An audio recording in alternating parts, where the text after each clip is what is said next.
Pokoknya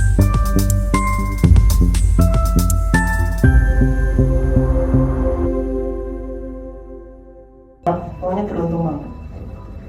Ya kadang-kadang ada tambahan juga sih, lumayan. Iya, tambahannya itu. Memang pada Gitu. dasarnya benar ya, kalau misalnya masih kita ibaratnya masih muda, pilihan itu ke luar negeri itu memang luar biasa ya. Ibaratnya Iya. kerja ke luar negeri itu pengalamannya itu luar biasa, terus gajinya itu benar-benar. Berkali-kali ya. Come on, halo, saya Uci Mardiasi. Saya trainer untuk bahasa Kantonis dari PT Sanjaya Tantri Bahtera Cilacap. Biasa kalau di sini saya dipanggil Aus. Halo, good afternoon. Nama saya Rustima, saya dari PT Sanjaya Tantri Bahtera Cilacap. Saya trainer bahasa Inggris untuk Singapura dan Malaysia. Halo, saya trainer untuk Taiwan. Nama saya Losa Jessica. Dari Sanjaya Tantri Bahtera, khusus untuk mengajar bahasa Mandarin untuk Taiwan. Kok panggilannya beda ya antara Losi sama Lose? Bedanya apa ya? Karena memang bahasanya juga beda. Kalau misalnya untuk Hong Kong itu kan bahasanya Kanton, sedangkan untuk Mandarin Taiwan itu kan Mandarin mungkin ya. Iya, Mas, ya? betul. Kalau untuk Taiwan kan mayoritas juga Mandarin. Kalau untuk di Taiwan kan kalau untuk Kantonis mayoritas jarang ya. Maksudnya nggak jarang ya. Berarti mayoritas untuk Mandarin, untuk Taiwan itu Mandarin. Iya, betul. Bisa contohnya nggak kalau bahasa Kantonis itu seperti apa? Ya contohnya misalnya kalau bahasa Kantonis itu selamat pagi aja, itu kan untuk Kantonisnya itu Josan. Tapi kalau untuk selamat pagi Mandarin gimana? Ya, Mas? kalau untuk Mandarin ya Coan. Oh, memang mirip ya, cuma beda ya. Iya. Cuman dari nada juga kadang kalau untuk Mandarin juga nadanya juga harus benar-benar yang akurat gitu loh. Kalau harus salah nada aja udah maksudnya udah beda. Beda ada arti. Iya. Mungkin ada contoh lainnya, mungkin apa ya, kayak bahasa sehari-hari lah. Bahasa sehari-hari yang hampir kayaknya mirip itu ya kayak misalnya makan itu kan ya Sifan. Sedangkan kalau Mandarinnya itu Ya kalau Mandarin kan Sufan. mirip. Oh, mirip ya sebenarnya. Iya. Hampir kayak Indonesia dan Melayu. Iya. Sedangkan kalau misalnya untuk bahasa perbedaan yang Melayu sama bahasa Indonesia itu kan banyak miripnya juga gitu loh. Tapi kalau secara ininya bedanya itu apa? Kalau untuk bahasa Melayu itu kan cenderung kayak misal nih trainer, berarti apa? Guru ya, guru untuk bahasa Indonesia. Kalau untuk bahasa Melayunya itu cikgu, begitu. Terus kalau misalkan saya mau makan nasi, saya nak makan nasi, saya nak makan nasi. Jadi tidak melulu cuma A menjadi E ya, tapi ada yang benar-benar Ada yang memang beda-beda, kosakatanya ada yang beberapa yang berbeda. Tadi kan cara pengucapannya beda nih. Terus kalau cara ngajarnya gimana? Ada perbedaan nggak antara Hongkong dan Taiwan? Kalau saya pribadi untuk Hongkong ya, kalau misalnya di samping bahasa itu kan pasti kita itu pertama ngajarin mereka itu kan untuk gimana biar beradaptasi gitu kan. Kalau misalnya untuk bisa beradaptasi dengan baik itu kan paling tidak kita itu menanamkan kebiasaan-kebiasaan apa nih orang Hongkong yang sukai, terus apa ini yang orang-orang Hongkong tidak disukai gitu. Harapannya biar mereka itu lebih mudah untuk beradaptasi. Di samping itu kita juga maksudnya termasuk kebiasaan-kebiasaan kalau misalnya orang di Indonesia itu kan cara kerjanya itu sudah beda banget dengan orang di Hongkong. Termasuk kita gimana sih agar mereka itu apakah kecepatan kerjanya itu lebih cepatan lagi gitu loh. Karena semuanya itu untuk memberi bekal mereka biar mereka itu bisa adaptasi dengan baik. Nggak cuma bisa bekerja saja, tapi kalau misalnya hal-hal seperti itu tidak diajarkan pun juga percuma gitu loh. Itu kalau misalnya secara garis besarnya untuk Hongkong. Kalau untuk Taiwan gimana?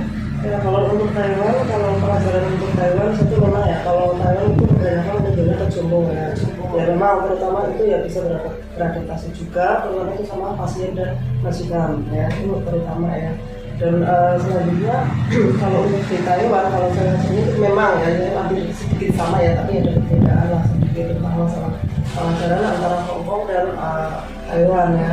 Karena Taiwan ya satu itu Ya itulah saya tadi katakan untuk lebih melindungi akun jompo. Kedua juga maksudnya setelah jompo pun kita mengajarkan untuk gimana caranya untuk membersihkan rumah juga, dan juga untuk masak juga sama yang gitulah, dan juga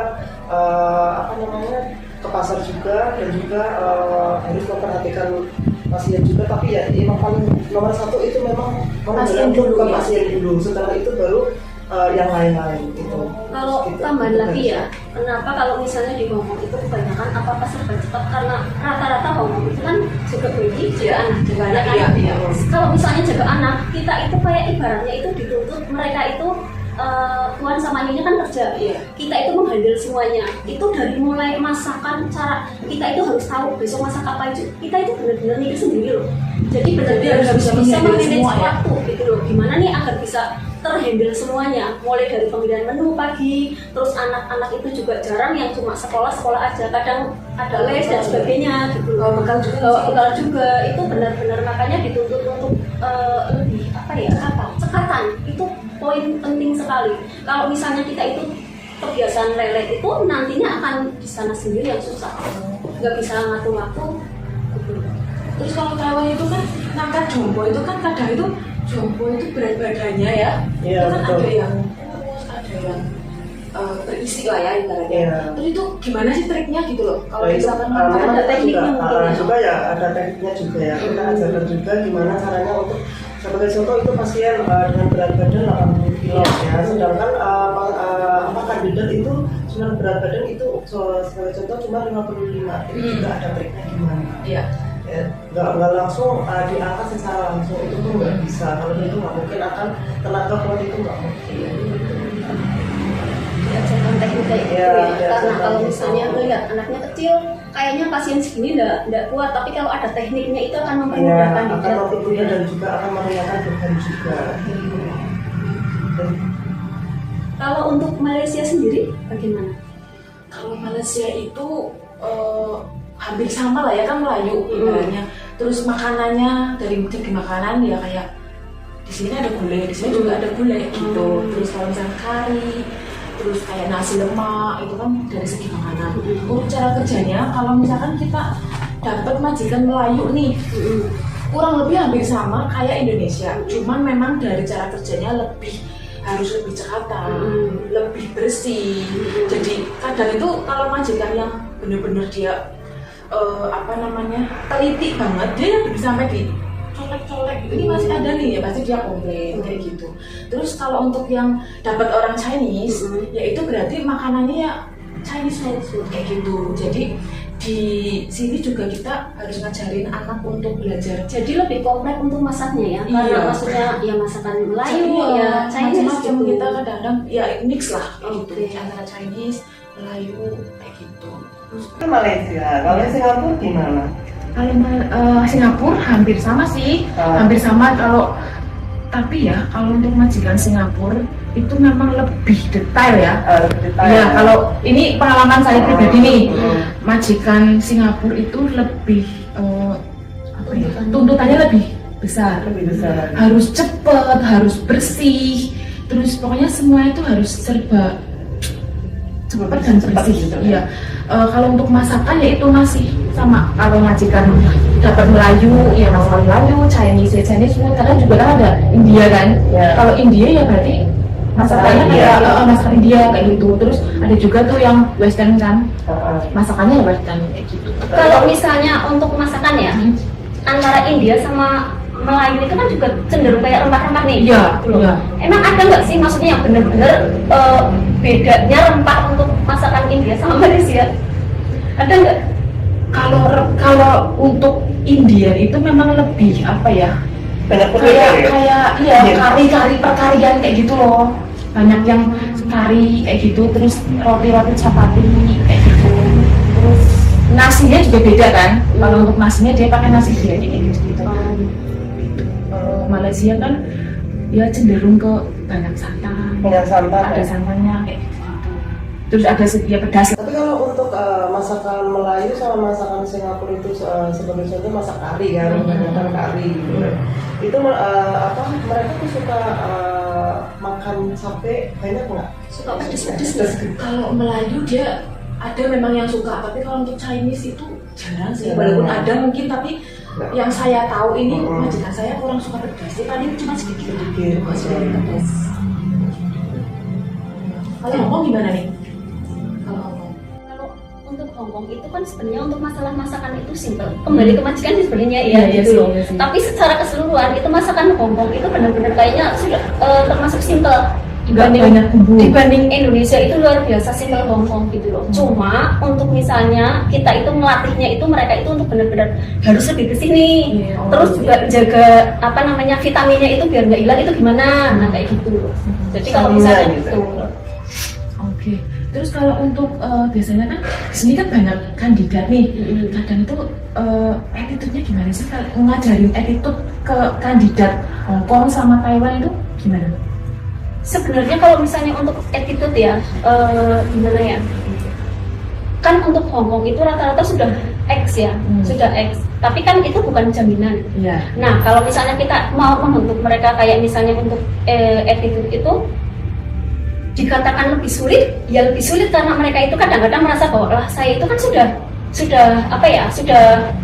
pernah nih di Singapura atau di Taiwan atau apa gitu loh. Nah, biar mereka itu, tapi kan kita harus tetap mengenalkan mereka.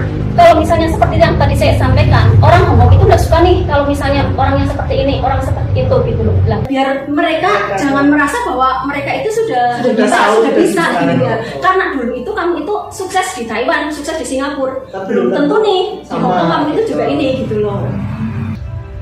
Kalau Taiwan sama? Ya kalau Taiwan sih ya hampir sama ya. Kalau masalah itu memang kandidat dari Taiwan itu memang banyak yang non ya, banyak yang non. Jadi kita ya setiap harinya kita mengajarkan itu gimana cara nantinya sampai ke negara tujuan mereka gitu. Attitude-nya gimana? Memang ya kalau orang Taiwan jujur ya kalau di sana memang hampir sama seperti Indonesia ya kalau attitude itu. Yang penting di sana ya itulah satu attitude memang harus dipakai. Gimana kamu di Singapura atau Malaysia? Ya hampir sama ya. Ibaratnya kalau misalkan kita di rumah majikan nih bangun tidur, biasanya langsung nyapa, kita greeting ke majikan, kayak gitu. Terus kalau misalkan kita mau sarapan, kita masih tahu kalau ibaratnya pamit lah, kayak pamit. Iya. I want to eat breakfast, misalkan kayak gitu. Terus apa ya, harus banyak senyum ya. Karena kalau misalkan kita lagi kerja, misalkan aduh jam udah capek, tapi kerjaan masih banyak yang susah itu seperti itu. Tapi ya kita harus tetap senyum gitu.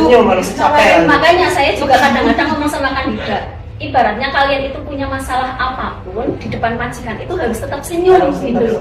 Karena apa? Mereka juga nggak mau tahu. Yang penting kamu itu di depan majikan itu harus benar-benar tetap harus nggak boleh kayak happy gitu loh. Benar-benar nggak suka. Harus menunjukkan wajahnya yang berseri lah. Iya gitu. Walaupun lagi dongkol gitu ya. Dongkol gitu ya tetap kita senyum gitu. Berarti hampir sama lah ya. Berarti mungkin cuma beda di beda negara. Untuk tambahan mungkin ya kalau misalnya kita itu ngajarin semuanya itu kan tetap harus inisiatif itu mungkin yang pertama gitu ya. Karena kalau misalnya biarpun kita itu ngajarin mereka untuk kerja cekatan atau maksudnya menyapa dulu atau apa, tapi mereka harus inisiatif. Juga penting sekali mungkin buat saya pribadi gitu ya. Kalau misalnya kita itu trainer di sini itu mungkin bisa untuk benar-benar kayak menjadi model mereka. Jadi ibaratnya jangan cuma kita itu ngajarin mereka saja, tapi paling tidak walaupun cuma nyapa gitu ya. Nyapa saja kita itu harus benar-benar jadi model. Kita itu sama mereka nyapa dulu. Kayak gitu. Biar jadi kebiasaan kan jadi ibaratnya gitu ya. Ya inisiatif memang itu yang paling pertama. Kerja harus diiringi dengan inisiatif. Inisiatif itu terutama memang.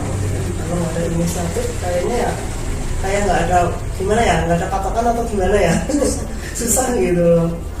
Ya itulah poin paling penting ya itu satu, inisiatif. Menanamkan inisiatif kerja sama mereka. Dulu saya itu waktu di Singapura itu kan majikannya tuh Cina ya. Ada berapa orang, sekitar 5 orang lah. 5 orang. Ya satu rumah tuh 5 orang, rumahnya kecil. Terus ada anak kecil 1 gitu. Terus ya kalau orang Singapura tuh sukanya itu kan inisiatif ya, suka helpernya tuh inisiatif, terus kalau kerja itu benar-benar cekatan kayak gitu. Terus kalau misalkan enaknya di sana itu ada libur walaupun 1 bulan sekali, tergantung majikan, ada yang sebulan sekali, ada juga yang nggak libur, ada juga yang dikasih 1 minggu sekali kayak gitu. Jadi tapi oke lah, karena kan kita kesana kan niatnya kerja bukan mau liburan lah. Jadi menurut saya sih happy ya dari Singapura, karena gajinya juga termasuknya saya ditambahin kayak gitu sama majikan, ada kayak bonus-bonus kecil, tapi menurut saya itu sangat luar biasa ya, maksudnya ini lumayan loh buat jajan kayak gitu. Jadi kan gaji utuh nih gitu. Terus kalau misalkan apalagi kalau Imlek dapat tuh apa gitu. Iya.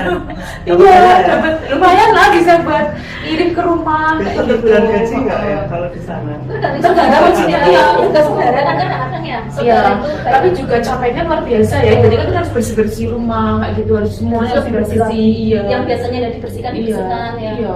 Terus pengalaman saya di Malang sih benar-benar berkesan sih menurut saya, majikannya juga baik. Ya alhamdulillah saya bisa finish kontrak. Alhamdulillah sekali. Syukuri aja ya. Iya. Terus gimana kalau untuk di Hongkong itu gimana sih? Kalau saya memang benar-benar nggak ada perbandingan ya. Saya pertama itu langsung ke Hongkong, walaupun saya itu dulu tapi saya bisa ke Hongkong gitu. Tapi lumayan lama belajarnya karena memang benar-benar harus belajar semuanya, karena memang belum pernah belajar di rumah tangga gitu. Tapi alhamdulillah, ibaratnya walaupun saya lama di ini terbayar dengan kerja 6 tahun sama 1 majikan gitu, jaga 1 orang anak. Jadi benar-benar ibaratnya majikan itu enggak terlalu menuntut yang ini, yang penting anak gitu loh. Jadi benar-benar anaknya itu pokoknya kamu itu harus nanti menyiapkan makan mereka, anak itu, terus nanti harus mengantar les gitu. Tapi ya tetap karena kan kebetulan ada neneknya, walaupun tidak serumah, tapi setiap hari itu datang Bantuin lah. Nah itu yang mengajarkan saya untuk lebih benar-benar kerja orang Hongkong itu ya dari nenek itu. Setiap hari itu ibaratnya kayak dicek juga sih. Jadi kalau orang majikan itu mau tahu karena apa? Kan sibuk ya, jadi masalah rumah enggak ini, tapi neneknya itu loh. Jadi memang benar-benar majikan enggak menuntut, tapi belajar banyak dari nenek. Saya harus bisa menghandle anak, tapi rumah itu juga harus oke gitu loh. Jadi ya pengalaman yang luar biasa sih, juga termasuk pertimbangan saya di Hongkong itu juga karena liburan. Enaknya itu di Banyak sih ya. Walaupun kadang-kadang mikir, waduh ini uangnya banyak, tapi ya kita itu harus pinter-pinter inilah gitu. Jadi masalahnya buat saya pribadi nih ya, kalau misalnya kita itu seminggu itu capeknya luar biasa, tapi pas hari minggunya buat refreshing, seringnya bisa segar lagi. Itu memang benar-benar termasuk daya tarik untuk ke Hongkong itu karena ada liburnya. Ya, masih dari minggu tanggal merah juga libur ya. Iya. Kalau Taiwan gimana? Menurut saya pengalaman kerja di Taiwan ya memang ya oke lah, buat saya itu sangat berharga banget, karena ya di Taiwan kita jaga orang tua, jadi bisa melatih, maksudnya dalam menghadapi suatu masalah apapun, atau kita nantinya di rumah punya orang tua yang nantinya maksudnya udah lumpuh atau apa, kita bisa menjaga kayak modal utama kesabaran ya, ya itu, menghadapi pasien. itulah yang kita kadang membanggakan kita sana itu ya, karena di Taiwan kan kebanyakan itu jaga jomblo itu ya ada yang pikun, ada yang stres dan macam-macam pasien kan, dan juga itu ya pertama bisa melatih diri kita itu bisa sabar ya. Terus kedua itu kalau kita mempunyai pasien yang maksudnya ada yang ada peralatan medis atau dia belajar banyak ya, belajar banyak itu menginfus atau menyuntik ya, atau maksudnya sedot dahak gitu kan, itu pun kita ilmu benar-benar yang tidak berharga banget bagi kita gitu. Biasanya itu paling belum ada yang maksudnya kayak nggak terlalu parah gitu ya. Kalau di sana kan ya kita memang diajarin juga cara ilmu benar-benar. Iya benar-benar itu, walaupun kita di sini mama di Indonesia sebelum kita berangkat pun dulu saya pun pernah ya diajarin juga ya dari maksudnya dari losennya juga mendatangkan dari rumah sakit, khusus dari rumah sakit perawat kita diajarin juga. Tapi kalau misalnya di Taiwan misalnya nih kan di LPK itu dilatih gitu ya. Tapi kalau misalnya menghadapi pasien yang benar-benar memerlukan peralatan medis itu di sana diajarin sama perawat khusus apa enggak dulu untuk awal-awalnya gitu? Ya kalau dulu memang iya kita diajarin perawat khusus. Jadi cara maksudnya untuk menginfus, menyuntik juga kita diajarin. Gitu. Makanya kadang itulah apa ya kita sebagai lebihnya seorang wartawan gitu ya. Jadi ex Taiwan ya. Jadi kita tahu semuanya gitu ya. Jadi kita menghadapi apapun oke lah gitu ya. Jadi ekstra sabar juga. Jadi udah apa ya seperti tahan berarti super kayak hatinya hati baja benar-benar gitu loh. So ya kan juga ya bisa untuk apa ya dari hasil sama pun saya berarti hampir 10 tahun ya di sana majikan 2 tapi semua tuh pasien saya tuh parah semua. Ya, dan juga rumah itu saya tuh belum pernah mendapatkan rumah itu 1 tingkat atau 2 tingkat belum pernah. Itu selalu 6 tingkat tuh itu nggak ada lift sama sekali. Tapi saya tuh bisa bangga dan maksudnya apa ya bisa bisa beradaptasi dan enjoy mengerjakan sesuatu yang ada di situ.